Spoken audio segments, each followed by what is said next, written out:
Dangers to avoid. I cannot terminate these hints, often I fear too didactic and abrupt, upon the full use of one's time to the great end of living as distinguished from vegetating, without briefly referring to certain dangers which lie in wait for the sincere aspirant towards life. The first is the terrible danger of becoming the most odious and least supportable of persons, a prig. Now, a prig is a pert fellow who gives himself airs of superior wisdom. A prig is a pompous fool who has gone out for a ceremonial walk and without knowing it has lost an important part of his attire, namely his sense of humor. A prig is a tedious individual who, having made a discovery, is so impressed by his discovery that he is capable of being gravely displeased because the entire world is not also impressed by it. Unconsciously, to become a prig is an easy and a fatal thing. Hence, when one sets forth on the enterprise of using all one's time, it is just as well to remember that one's own time and not other people's time is the material with which one has to deal.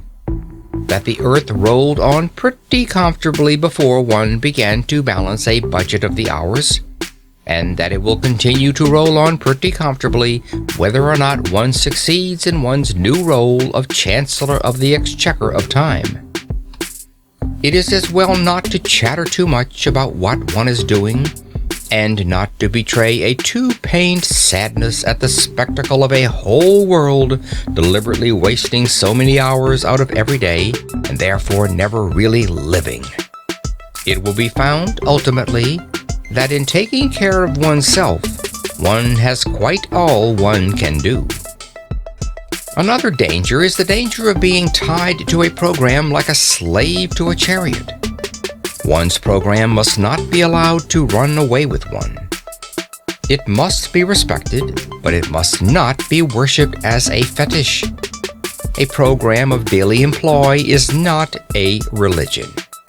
This seems obvious. Yet I know men whose lives are a burden to themselves and a distressing burden to their relatives and friends simply because they have failed to appreciate the obvious. "Oh, no," I have heard the martyr's wife exclaim. "Arthur always takes the dog out for exercise at 8 o'clock, and he always begins to read at 8:45, so it's quite out of the question that we should," etc., etc. And the note of absolute finality in that plaintive voice reveals the unsuspected and ridiculous tragedy of a career. On the other hand, a program is a program, and unless it is treated with deference, it ceases to be anything but a poor joke.